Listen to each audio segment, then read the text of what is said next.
आत्ताच अंगणवाडी सेविकांचं जे आंदोलन आहे, जिथं 20,000 25,000पेक्षा जास्त अंगणवाडी सेविका तसंच आशाताई त्यांच्याचबरोबर मदतनीसपासून ते कॉन्ट्रॅक्ट लेबरपर्यंत सर्वच लोक तिथे आलेले आहेत।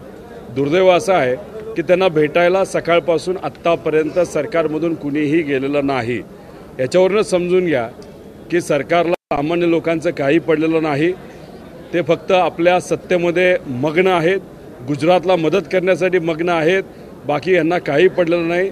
मंत्र्यांना एवढा वेळ नाही आहे की ज्या महिला ग्रामीण भागामध्ये सामान्य लोकांच्या मुलामुलींची काळजी घेतात, महिलांची काळजी घेतात, यांना वेळ देण्यासाठी सुद्धा मंत्र्यांना वेळ नाही।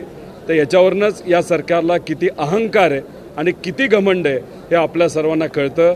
आत्ता जाऊन त्यांना भेटलोय।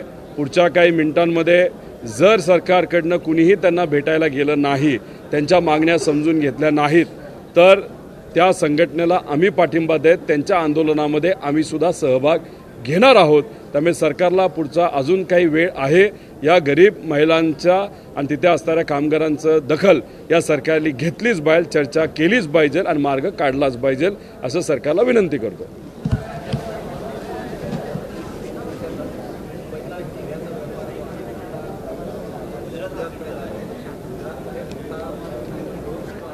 कसं आहे, भाजपचं जे काय महाराष्ट्रातलं सरकार असतं त्यांना महाराष्ट्रापेक्षा आणि महाराष्ट्राच्या स्वाभिमानापेक्षा गुजरातचा विकास जास्त महत्त्वपूर्ण ठरतो।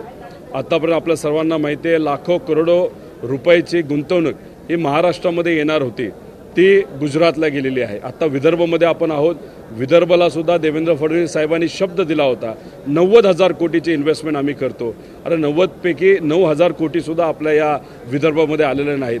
उत्तर प्रदेश 47,000 कोटी रुपये इन्व्हेस्टमेंट घेऊन गेल्या वर्षी गेलेला आहे।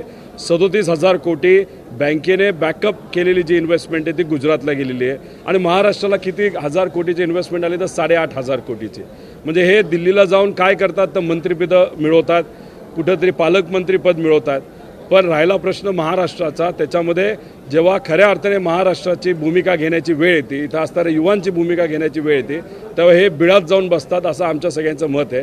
त्यामुळे हे जे भाजपचं सरकार आहे ते गुजरातच्या सरकारला दावणीला बांधलेलं आहे असं आमचं स्पष्ट मत झालेलं आहे। कारण का महाराष्ट्राच्या हितासाठी कुठेही रोजगार वाढावा यासाठी प्रयत्न करताना हे सरकार दिसत नाही।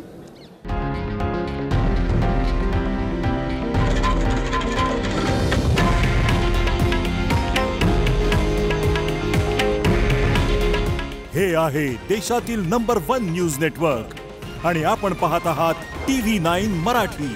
काळजी तुमची, हित महाराष्ट्राचं।